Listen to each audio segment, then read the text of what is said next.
Assalamualaikum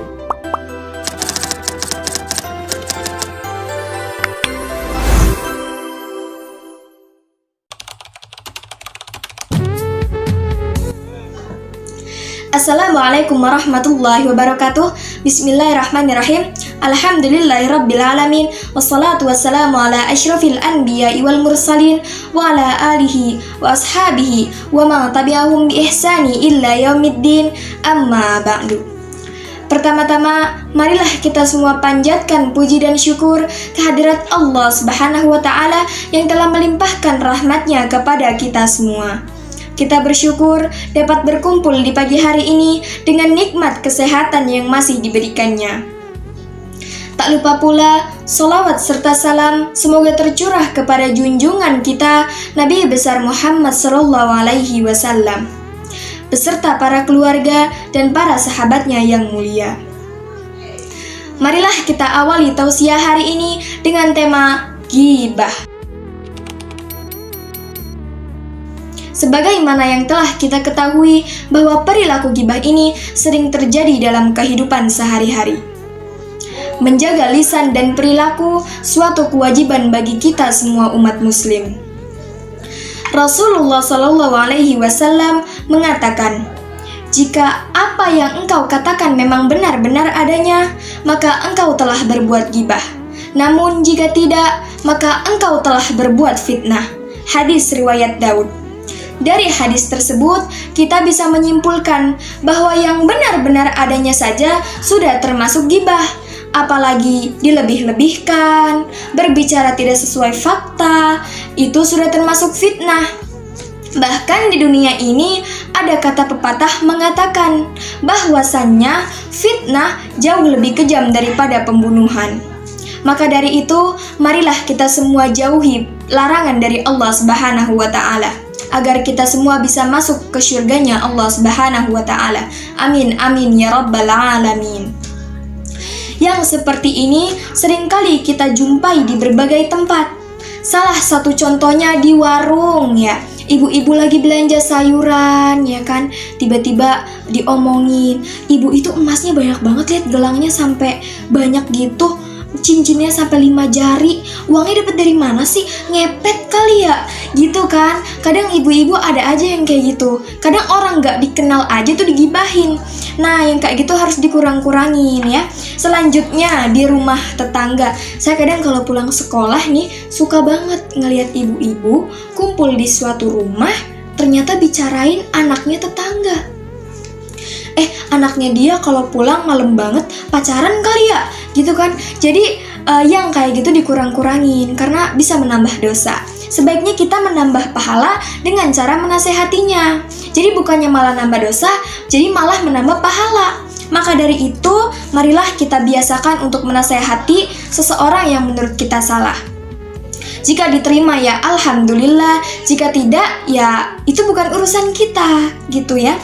Selanjutnya di sekolahan sekalipun, jangan salah ya, di sekolahan ini kan tempat menuntut ilmu ya, tapi tidak menutup kemungkinan terjadinya ghibah.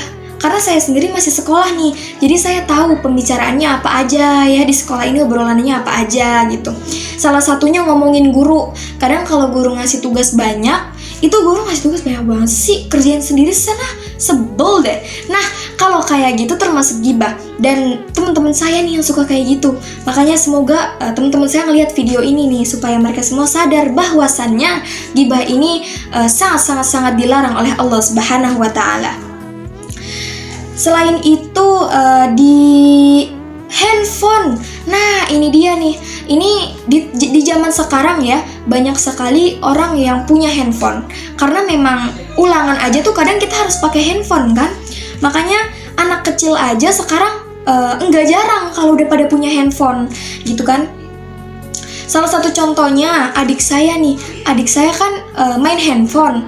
Jadi saya pernah ngecek handphonenya, di WhatsApp ada nama grup. Nah, grupnya itu namanya Besti. Nah, pas saya lihat isinya ngomongin temennya. Nah, yang kayak gitu adalah salah satu contoh memanfaatkan teknologi dengan cara yang salah. Jadi banyak cara memanfaatkan teknologi yang positif. Jadi kita harus banyak-banyak memilah gitu ya, manfaat yang baik gitu di zaman sekarang yang teknologinya semakin berkembang. Selain itu, larangan tentang gibah ini juga tertuang dalam Al-Quran surah Al-Hujurat ayat 12 yang berbunyi, Ya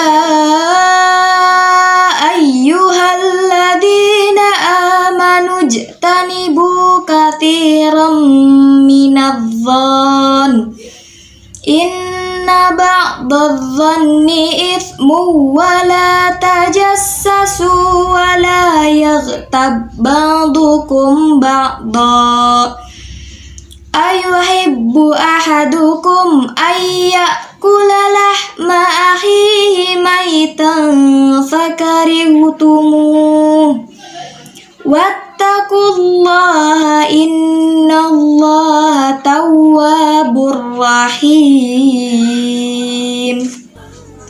Yang artinya, hai orang-orang beriman, jauhilah prasangka. Sesungguhnya sebagian prasangka itu adalah dosa. Dan janganlah kamu mencari-cari kesalahan orang lain, dan janganlah ada di antara kamu yang menggunjing sebagian yang lain.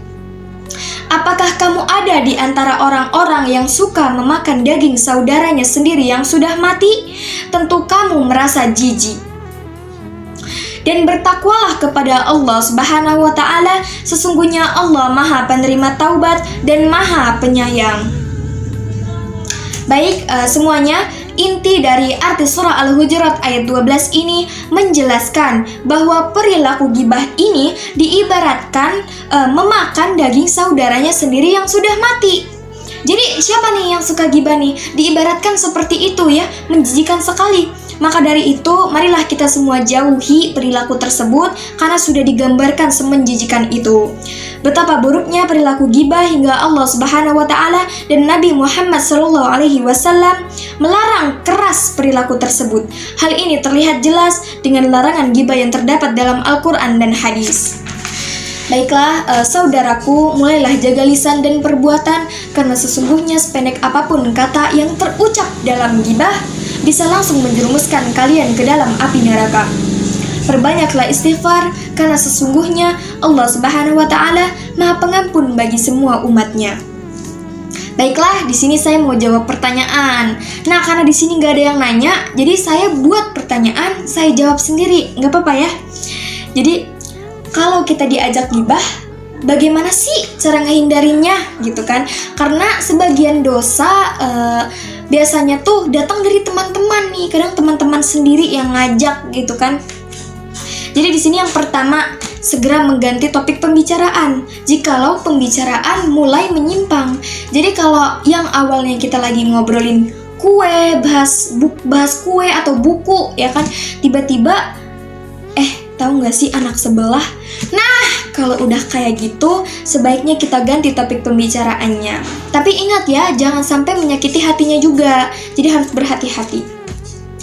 Selanjutnya, mulailah berpikir positif dan mengingat bahwasannya di dunia ini tidak ada yang sempurna, melainkan Allah Subhanahu wa Ta'ala. Jadi ibarat kata kita mengaca ke diri sendiri, kalau di dunia ini tuh nggak ada yang sempurna, melainkan Allah Subhanahu wa Ta'ala gitu. Bahkan ada satu cerita, saya dengar ya, satu orang berhenti bergibah karena di pikirannya tertanamkan bahwasannya kita gibahin orang lain, belum tentu orang lain enggak gibahin kita. Nah, dari situ kita harus belajar, kita tanamkan pikiran seperti itu agar kita terjauh dari perilaku gibah. Baiklah saudara, sampailah kita pada bagian penutup.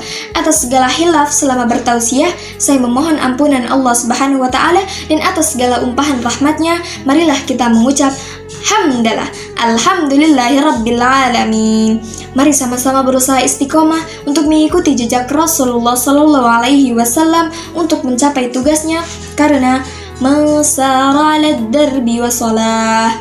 Barang siapa yang berjalan pada jalannya, pasti akan sampai. Saya pantun boleh nggak nih? Boleh ya. Si Berry memancing ikan, cakep. Ikannya dibagi ke raya. Jikalau kalian lupa dengan apa yang saya sampaikan, maka mulailah mencintai saya.